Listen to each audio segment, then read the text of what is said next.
Hello, good evening and welcome to Andy's Cavern, and you're very welcome. How we doing out there? All good, I hope. Boxing fans, more boxing content, keep boxing fans happy. All being well, hope you're all happy and healthy. Big show coming up this weekend. I was just thinking about a few of the fights there, so I thought I'll make a wee video. It's coming up. It's a mouth-watering card for hardcore boxing fans. I'm sure you're all looking forward to it. I'll talk about some of the fights now. I'll probably do more videos the next day or two. We've got Ben Whitaker and Liam Cameron.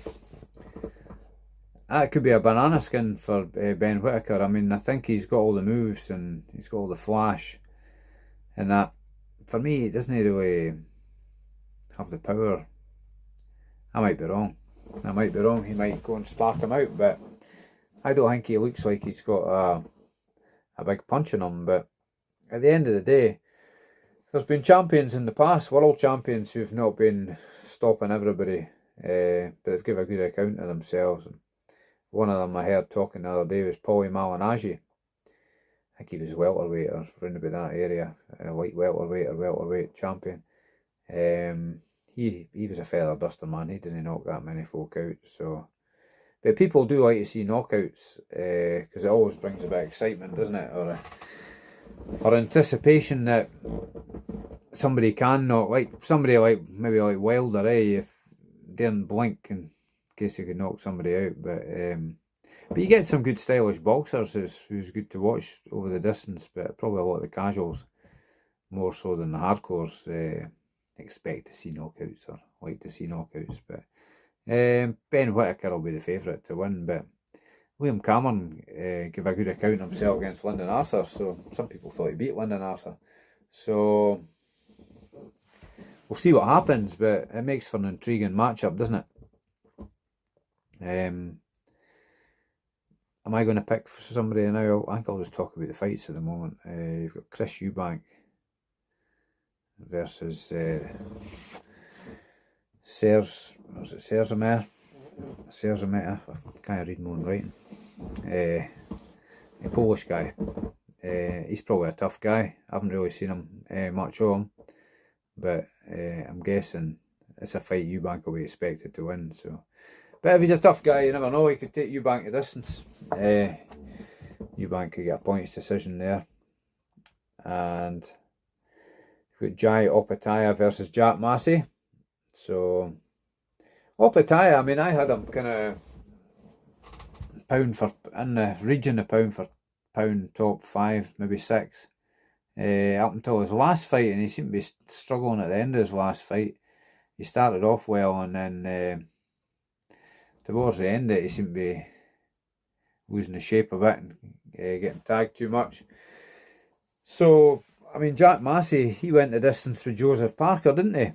I mean, Opetaia is a big puncher, but is he any bigger a puncher than a full-blown heavyweight like Joe Parker? I don't know. He might be a sharper puncher, but he'll not be a heavier puncher, I don't think. Parker can bang. Parker's had a couple of good wins recently after Jack Massey. Jack Massey probably gave a better account of himself than Deontay Wilder did, you could say. But Wilder's at the end of his career, isn't he? And Parker also beat Zhang. He got off the canvas to do it, but he did beat him. So fair play to Jack Massey, you know. And fair play to Parker for beating Zhang. But Jack Massey might be a tougher boy. You probably get good odds on him to cause the upset. So I think there's a chance Jack Massey could cause an upset there, but I think it'll be a points win, won't it? So I'm going to back Jack Massey for that.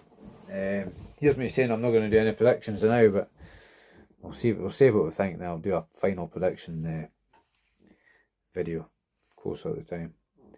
Then we've got the big rematch between Fabio Wardley and Big Fraser Clark.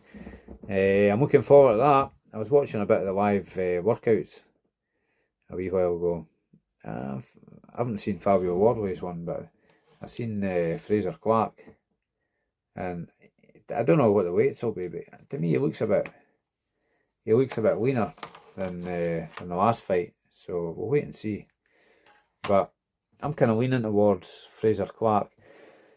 I think he can improve. I don't think he went into the fight quite as confident as he should have been.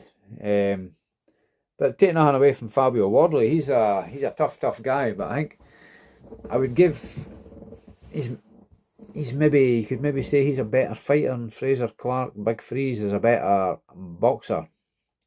So I think you'll maybe find Fraser. I think he thought he won it the last time.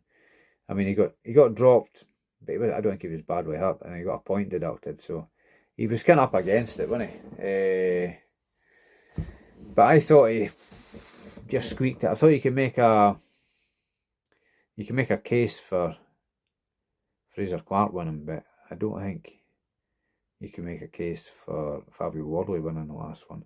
But you can make a case for the draw. A draw wasn't really a bad result, because it was a tough fight, wasn't it? And it was back and forth, to and fro, and great fight for the fight fans. So this one coming up, I think Big Freeze will have sharpened his tools a wee bit and go in with a wee bit more confidence, and I think he'll probably win a hard-fought points decision. But could he get a late stoppage? Heavyweight boxing, as they always say, the old adage that anything can happen in heavyweight boxing. But I'm going to go for it's Big Freeze on a Fraser Clark. Possibly a late stoppage, but probably points. But I tell you what, a wee bet on the draw again. I think that's what I bet on the last time. It might not be a bad bet. Maybe worth £1 on it. Then you've got the big one. This could be fight of the year, couldn't it? Beterbiev and Bivol. Bivol with slick boxing skills. Big punching Beterbiev. He's a monster man, isn't he? 20 wins, 20 knockouts. But don't underrate Beterbiev's boxing skill. I think there's quite a few of the commentators seem to think Bivol's going to outbox him, but I think he's pretty much a master at cutting the ring off and unloading combinations when he gets his opponents on the ropes. So it will be a good fight, because you've got two quality operators here who do their talking with their fists in the ring, don't they? They don't say too much when they're being interviewed or that, but both fantastic fighters. Who's the pound for pound? But I mean, it'll be, you could probably just about have them both in the top 5 pound for pound, almost. The winner definitely be my top pound for pound, and I've got to back the monster man Beterbiev. I like him. I think he's a quality operator, and a bit like Usyk in his training regime. You watch how disciplined they guys are. Go and watch some of their training videos.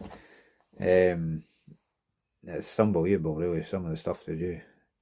But that's dedication for you, and it's commitment. They live the life and keep in shape all the time. You never see these guys getting out of shape in between fights. That's how you probably find they can go on. I mean, Beterbiev's 39 now, isn't he? So these guys are still performing at the top of their game at that kind of age. When you've seen some British fighters like Tyson Fury and Ricky Hatton and that ballooning up in weight between fights for whatever reason, but that kind of activity, I believe, shortens your career. It appears to shorten people's careers, but I'm not an expert. I'm only a fan. But I've watched boxing for over 35 years, so I've come to know a wee bit about it. I think a wee bit about it, but just as a fan, I'm not an expert. I'm not involved in it. Just a spectator who loves watching the sport. I think it's a fantastic sport. So my pick will be Beterbiev. Late stoppage, I think. He stopped everybody else, doesn't he? So what's to say he can't stop Bivol? But Bivol could be an Iron Man with an iron will, so you might find could be a points decision. So Could be another draw, eh? You never know. But I think Beterbiev's the man I'm picking this. If I was putting money on it, I'd put it on Beterbiev, but maybe 12th round stoppage or something like that. I think that's what I've said before, 12th round stoppage. So you make a decision, you got to stick with it. No sitting on the fence. So that's what I'm going with. But it'll be a fantastic night, I think. A fantastic show of boxing. So all being well, I've got a couple of my pals coming out to watch it. So we'll enjoy that. Maybe a wee voddy or two, eh? Why not? Saturday night. So yeah, I think it'll be a good night of boxing. Let's just hope there's no controversy, like there has been in recent times with judging and whatnot. So okie dokie, that's a wee video of the night. I shall get some more content out before the weekend. So I hope you're all well out there and enjoy your boxing. If you're enjoying the channel, like and subscribe and ring bell for notifications and share it with your pals. We'll try and grow the channel a bit. I think we've got about 160 subscribers at the moment. But if you share it on your Instagrams or WhatsApps or Facebook or whatever, if you want, you don't have to. It's only a suggestion. Okay, guys. We'll see you very soon with some more content. All the best. Take care. Cheers.